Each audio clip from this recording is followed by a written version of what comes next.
오늘 워싱턴에서는 한미 국방장관이 만나 북한군의 러시아 파병 문제를 논의했습니다.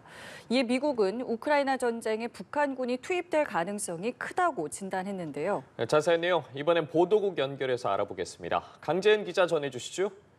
네, 오늘 워싱턴에서 개최된 한미 안보협의회의 후 열린 공동 기자회견에서 로이드 오스틴 미 국방장관이 밝힌 내용입니다.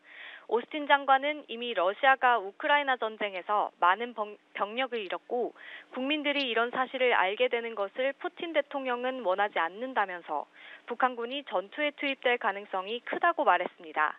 다만 파병된 북한군이 언제 전투에 투입될지를 묻는 질문에는 지켜봐야 한다며 신중한 입장을 밝혔습니다.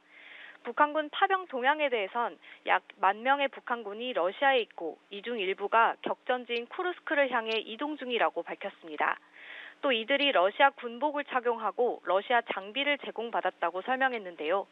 오스틴 장관은 북한군 파병은 우크라이나 전쟁을 장기화하거나 확전할 가능성이 있다며 북한의 병력을 철수하라고 촉구했습니다.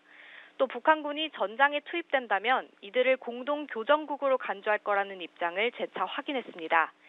김용현 국방부 장관은 북한군의 러시아 파병에 따른 정부 대응과 관련해 가능한 범위 내에서 단계적으로 지원이 진행될 거라면서도 파병은 전혀 고려하지 않는다고 못 박았습니다.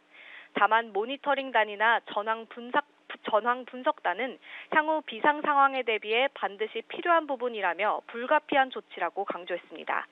김 장관은 북한군의 동향도 파악해야 하며 드론전 등 새로운 전쟁 양상을 띠는 게 몇 가지 있다면서 이런 것들을 분석하고 준비하는 게 국민 안전과 국가 안보소에 유용할 거라고 밝혔습니다. 네, 유엔 안전보장이사회 회의에서도 이 북한군 파병 문제가 논의됐죠. 한미 대표들과 북러 대표들 간의 거센 공방이 있었던 것으로 전해지는데 어떤 발언이 오고 갔습니까? 네, 말씀하신 대로 거센 공방이 있었습니다. 이날 한미 정부 대표들은 북한의 러시아 파병을 강하게 비판했는데요. 황중국 주 유엔 대사는 북한군이 총알바지 신세가 될 우려가 있다고 말했습니다. 또 병사들이 러시아로부터 받아야 할 돈은 김정은의 주머니에 들어갈 것이라고 지적했습니다. 황 대사는 북한군 병사에 대해 개인적으로 연민을 느낀다면서 자국민을 소모품으로 여기는 북한 정권은 결코 용서받아서는 안 된다고 말했습니다. 로버트 우드 유엔 주재 미국 대사도 북한군이 전장에 진입한다면 확실한 주검으로 복귀할 거라고 강하게 경고했습니다.